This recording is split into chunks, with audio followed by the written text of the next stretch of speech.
আসসালামু আলাইকুম এভরিওয়ান, কেমন আছেন সবাই? আশা করি সবাই ভালো। আমি কয়েকদিন যাবত অসুস্থ, এই কারণে কোনো ভিডিও টিডিও দেওয়া যাচ্ছে না। সো আসলে এর মধ্যে একটা ভিডিও আমি দেখলাম যে আমার চোখের সামনে আসলো, ভ্রমন্ত সাগর হয়ে ইতালিতে পাড়ি। দেখতে পাচ্ছেন যে কতটা দুঃসাহসভাবে এটাকে মানে করা হচ্ছে, অর্থাৎ কতটা দুঃসাহসী হলে একটা মানুষ মূলত এই ভ্রমন্ত সাগর হয়ে মূলত ইতালিতে পাড়ি জমাতে চায়। সো এটা এক্ষেত্রে কত মায়ের যে মানে বুক খালি হচ্ছে, এটা মানে চিন্তা সাধ্যের বাহিরে। তো এটার জন্য আমি বলব যে আপনারা এই প্রসেসে কেন যাবেন? এটাকে অনেক ক্ষেত্রে অনেক অঞ্চলের মানুষ কিন্তু গেম বলে থাকে, গেম নামে পরিচিত। এই দেখুন একজন মা, তিনি কিন্তু আসলে তিনার সন্তান হারিয়েছেন, এরকম অনেক কিছুই বলতেছেন, বা সন্তানের বিপদ হয়েছে এগুলা বলতেছেন। তো এভাবে আপনারা না গিয়ে আপনারা লিগ্যাল প্রসেসে কেন যাচ্ছেন না? লিগ্যাল প্রসেসে কেন আসছেন না? কেন নিজের ব্রেইনটাকে একটু চিন্তা করতে দিচ্ছেন না? কেন আপনি দালাল কিংবা এজেন্সির মানে খপ্পরে পড়ছেন? আমি এটাই বলবো। ইতালি কিন্তু আপনার খুব যে একটা আহামরি কঠিন কোনো রিকোয়ারমেন্টে নেয় লোক, এরকম কোনো কিছু না। দেখুন, এই দেশটাতে আপনারা যেতে চাইলে কিন্তু দালাল কিংবা এজেন্সি ছাড়াও কিন্তু আপনারা যেতে পারবেন। আজকের ভিডিওতে সেটাই দেখাবো। আমাদের অনেক সাকসেস ইস্যু আছে যেগুলো আপনারা কিছুক্ষণের মধ্যেই দেখতে পাবেন। সো অনেক সাকসেস ইস্যু আছে যেগুলো আপনাদেরকে দেখাই।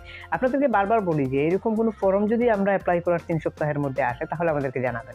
আমাদের অনেক সাকসেস ইস্যু আছে, আপনারা দেখতে পাচ্ছেন সেগুলো অবশ্যই স্ক্রিনে। তো এরকমভাবে আরও অনেক আছে, এগুলো আপনাদেরকে দেখাতে গেলে অনেক সময়ের প্রয়োজন, অনেক কিছুর প্রয়োজন। সো অবশ্যই আপনারা মূলত একটা ফাইল প্রসেস করে মূলত অ্যাপ্লাই করতে পারেন। একটা সিভির থ্রুতে অ্যাপ্লাই করবেন, যেভাবে প্রত্যেকটা মানুষ অ্যাপ্লাই করে, যেভাবে অ্যাপ্লাই করে আদৌ মানুষ পাড়ি দিয়েছে ইতিপূর্বে, তো সেভাবেই আপনি অ্যাপ্লাই করবেন। সো আমি মূলত বলবো যে এরকমভাবে ওয়ার্ক পারমিট গেইন করা এটা মানে আহামরি যে কোনো কঠিন কোনো কিছু, এরকম কোনো কিছু নয়। এরকম যদি খুব কঠিন কোনো কিছু হতো, তাহলে শত শত মানুষ, হাজার হাজার লক্ষ লক্ষ কোটি কোটি মানুষ কিন্তু বিদেশে যেতেই পারতো না। এখন প্রশ্ন আসতে পারে যে এখানে যাওয়ার কয়টা প্রসেস আছে? 2টা প্রসেস। এক হচ্ছে অনলাইনের মাধ্যমে আপনি আবেদন করবেন, 2 হচ্ছে তাদের ওখানকার লিগ্যাল সোর্স দিয়ে আবেদন করাবেন। কোনো কোম্পানির মালিক, কোনো দোকানের মালিক, ওনাকে দিয়ে আবেদন করাবেন। ওইটাই হচ্ছে বিষয়। এখন এটা এজেন্সিও করতে পারে, অথবা আপনার মূলত আপনি নিজেও করতে পারেন, অথবা কোনো লিগ্যাল সোর্সের মাধ্যমে করাতে পারেন, যেমন আমাদের মাধ্যমেও করাতে পারেন। এজেন্সি তো আর সবাই কিন্তু ভালো না, এটাও বুঝতে হবে। এজন্য আপনারা বুঝতে হবে যে মূলত এজেন্সি, কোন এজেন্সিটা ভালো, এটা বোঝা কোনোভাবে সম্ভব না। এটা মূলত হইতেছে যে অনলাইন ভিত্তিক অ্যাপ্লাই করার পর যদি আপনার কাজ না হয়, সেক্ষেত্রে আপনি এজেন্সি কিংবা দালালের থ্রুতে যাবেন। এটাই আমি রিকমেন্ড করি আপনাদেরকে। অর্থাৎ আমাদের থ্রুতে হোক অথবা আপনি নিজে নিজে হোক, অ্যাপ্লাই করার পর, সিভি রেডি করে অ্যাপ্লাই করার পর যদি কাজ না হয়, সেক্ষেত্রে আপনি এজেন্সি কিংবা দালালের থ্রুতে যাবেন। এটা আমি রিকমেন্ড করব। দেখুন, এটা একটা কোম্পানি, এটা হচ্ছে মূলত এগ্রিকালচার রিলেটেড একটা কোম্পানি, যেটা কৃষিকাজের উপর বেস করে। অর্থাৎ কৃষিকাজের উপর শত শত কর্মী, হাজার হাজার কর্মী কিন্তু তারা বাইরে থেকে রিক্রুট করে। এটা ইতালির একটা কোম্পানি। তো এদের কাছে চাইলে কিন্তু আপনি অ্যাপ্লাই করতে পারেন। এটা বিগ লার্জেস্ট একটা গ্রুপ। এখানে আরেকটা কোম্পানি আমি আপনাদের জন্য রেখেছি, এটাও কিন্তু ইতালির বিগ লার্জেস্ট একটা মূলত গ্রুপ, যারা মূলত বাইরে থেকে রিক্রুট করে থাকে, বাইরে থেকে রিক্রুট করার পারমিশন রাখে। এরা বাইরে থেকে আপনাকে রিক্রুট করে নিয়ে কাজ করাতে পারবে। সো এরাও বিগ লার্জেস্ট একটা গ্রুপ, এদের কাছে আপনি চাইলে অ্যাপ্লাই করতে পারেন। এরা কৃষি কাজের উপর মূলত বেস করে এই কোম্পানিগুলা। তো অর্থাৎ কৃষি কাজ করায়, বাইরে থেকে রিক্রুট করে নিয়ে অনেক ওয়ার্কার। সো এই জন্য আমি বলবো যে আপনারা চাইলে এই কোম্পানিগুলোর কাছে ইউরোপাসের একটা সিভি দিয়েই কিন্তু আপনারা অ্যাপ্লাই করে নিতে পারেন। অ্যাপ্লাই করার পর যদি ভাগ্যে থাকে, তাহলে ভাগ্যের টাকা ঘুরবে, আর যদি ভাগ্যে না থাকে, তাহলে ভাগ্যের টাকা ঘুরবে না। এটাই হচ্ছে মূল বিষয়। এখন এখানে একটা প্রশ্ন আসতে পারে যে ভাইয়া, আসলে কিভাবে অ্যাপ্লাই করব, অ্যাপ্লাই প্রসিডিওর মানে কি, এর পরের প্রসিডিওরটা আসলে কি, এই বিষয়গুলো একটু বুঝতে হবে। দেখুন, এখানের মধ্যে মূল প্রসিডিওর হচ্ছে আপনাকে অ্যাপ্লাই করতে হবে। অর্থাৎ এখানে দেখুন কিছু ইমেল দেখা যাচ্ছে, এই ইমেলগুলোর থ্রুতে কিন্তু আপনাকে অ্যাপ্লাই করতে হবে। সো আমি 2টা ইমেল আপনাদেরকে মেল মানে ডিসক্রিপশনে দিয়ে দেবো, ওখান থেকে ওই 2টা ইমেল থেকে আপনারা অ্যাপ্লাই করবেন, কারণ এই 2টা কোম্পানির ইমেল কিন্তু আমি আপনাকে মেল বক্সে দিয়ে দেবো। অর্থাৎ এগ্রিকালচার রিলেটেড কোম্পানিগুলোর মেলগুলো আমি ভিডিও ডিসক্রিপশনে দিয়ে দেবো। ওই কোম্পানিগুলোতে আপনি অ্যাপ্লাই করতে পারবেন একটি সিভির থ্রুতে।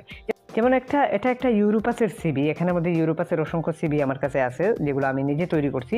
অর্থাৎ আমরা তৈরি করে থাকি ইউরোপাসের সিভি। আপনি যদি না থাকে আপনার কাছে, সেক্ষেত্রে এরকম ইউরোপাসের একটা সিভি যেকোনো এক্সপার্টের থ্রুতে অথবা আমাদের থ্রুতে সিভিটা তৈরি করে নিতে পারেন। সেক্ষেত্রে ভিডিও ডিসক্রিপশনে আমাদের নাম্বার দেওয়া আছে, ওখানে এসে জাস্ট ফার্ম ওয়ার্কারের উপর একটা সিভি তৈরি করে আপনি মূলত এভাবে একটা সিভি তৈরি করে আপনি মূলত অ্যাপ্লাই করতে পারেন। এই ভিডিও ডিসক্রিপশনে আমাদের নাম্বার দেওয়া আছে, ওখানে এসে জাস্ট আপনি নাম্বারটা সংগ্রহ করে আমার সাথে কল করে কথা বলে আপনি একটা সিভি তৈরি করে নেবেন। অথবা অ্যাপ্লাই সহ কাজ দিতে চাইলে আমাদেরকে অ্যাপ্লাই সহ কাজ দিতে পারেন, যেভাবে আপনার ইচ্ছা ঠিক সেভাবে। তো এখান থেকে আমরা যে ইমেলটা এখান থেকে সিলেক্ট করলাম, ওই ইমেইলেই কিন্তু আমরা প্রেরণ করে দিলাম। ডিসক্রিপশনে কিন্তু এই ইমেলগুলোই দেয়া আছে, অর্থাৎ আপনার যে ইমেলগুলা, এই দুটা কোম্পানির ইমেল কিন্তু আমি ডিসক্রিপশনে দিয়ে দিছি। আপনারা ওখান থেকে ওই ইমেলগুলোতে প্রবেশ করে আপনি কিন্তু আপনার ইউরোপাসের সিভিটা দিয়ে দিতে পারেন। সেজন্য ইউরোপাসের সিভি তৈরি করতে একটা কষ্ট আছে, সেটা অবশ্যই ভিডিও ডিসক্রিপশন থেকে দেখে আসবেন। আর অবশ্যই এটা মূলত আপনার একটা খুব ভালো একটা সিভি হয়ে থাকে ইউরোপাসের সিভি। এটা স্ট্যান্ডার্ড ফরম্যাটের সিভি, আশা করি বুঝতে পেরেছেন। এভাবে ইমেইলের থ্রুতে অ্যাপ্লাই করার 3 সপ্তাহের মধ্যে আপনার কাছে যদি কোনো ফর্ম আসে, সাদা, কালো, লাল যে কোনো টাইপের কোনো ফর্ম যদি আপনার কাছে আসে, তাহলে অবশ্যই আপনি আমার সাথে যোগাযোগ করবেন, অথবা আপনি নিজে এটা মূলত আপনি নিজে ফাইন্ড আউট করতে পারবেন যে আসলে এই ইমেলটা আসলে কি বা এই ফর্মটা আসলে কি। এটা ওয়ার্ক পারমিটের পূর্বে অ্যাপ্লিকেশন ফর্ম বলা হয় অথবা রেজিস্ট্রেশন ফর্ম বলা হয়।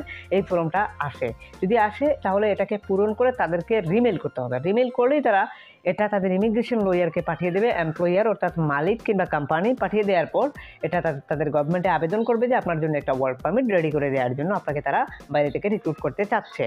ইতালিতে অ্যাপ্লাই করার মূল প্রসিডিওরটা আশা করি আপনারা খুব ভালোভাবেই বুঝতে পেরেছেন। যদি কারো কিছু বুঝতে অসুবিধা হয় অবশ্যই কমেন্ট সেকশনে কমেন্ট করবেন। আর 3 থেকে 4 সপ্তাহের মধ্যে আপনার ওয়ার্ক পারমিট গেইন হয়ে যেতে পারে, যদি আপনার নসিবটা ভালো থাকে। এভাবে নিজে চেষ্টা করে অ্যাপ্লাই করার পর যদি না হয়, তাহলে অবশ্যই আপনি মূলত যে কোনো দালাল এজেন্সির থ্রুতে যেতে পারেন। এটা আমি বলবো না যে, আর আপনাকে আমি আটকাবো না, তবে নিজে একবার হলেও চেষ্টা করুন। এভাবে সফল হচ্ছে মানুষ, এজন্যই আমি বলবো যে যত চেষ্টা করবেন তত পার্সেন্টেজটা বেশি থাকবে যে আপনার ওয়ার্ক পারমিটটা গেইন হওয়ার। অর্থাৎ এখানের মধ্যে আমি 2টা কোম্পানি দেখাইছি, এখানের মধ্যে শত কোম্পানি কিন্তু ইতালিতে রয়েছে মূলত যারা বাইরে থেকে রিক্রুট করছে। এই ভিডিওতে ভালো একটা রেসপন্স পেলে অবশ্যই আমি আপনাদের জন্য পরবর্তীতে ইতালির উপর আরও অন্যান্য ক্যাটাগরির ভিডিও কিন্তু তৈরি করার চেষ্টা করব, অন্যান্য কাজের উপর। নলস্তাটি আসার পর অর্থাৎ ওয়ার্ক পারমিটটি আসার পর আপনার কাজ কি? আপনাকে বিএফএস গ্লোবালে যোগাযোগ করাটাই হইতেছে আপনার কাজ, অর্থাৎ ভিসার জন্য আবেদন করা। ভিসার জন্য আবেদন করার পর যদি আপনার ভিসাটি হয়ে যায়, তাহলে ওইটা নিয়ে আপনি এয়ার টিকিট করলেন, এয়ার টিকিট করার পর আপনার চলে যাওয়া। এটাই হচ্ছে মূল বিষয়। আশা করি বুঝতে পেরেছেন। যদি কারো কিছু বুঝতে অসুবিধা হয় অবশ্যই কমেন্ট সেকশনে কমেন্ট করবেন। আর আবেদন যদি আপনি অনলাইনের মাধ্যমে করতে না জানেন, তাহলে বিগ লার্জেস্ট 40টা কোম্পানিতে আমরা অ্যাপ্লাই করে দেবো। সেক্ষেত্রে আপনারা অবশ্যই আমাদের সাথে যোগাযোগ করবেন। অবশ্যই আমাদের নাম্বারটি ভিডিও ডিসক্রিপশনে দেওয়া আছে। সিভি সহ অ্যাপ্লাইয়ের কাজ চাইলে আপনারা আমাদেরকে দিয়ে করাতে পারেন। সবাই ভালো থাকুন, সুস্থ থাকুন। আজকের মতো এই পর্যন্তই। Hit the subscribe button and press the bell icon. খোদা হাফেজ।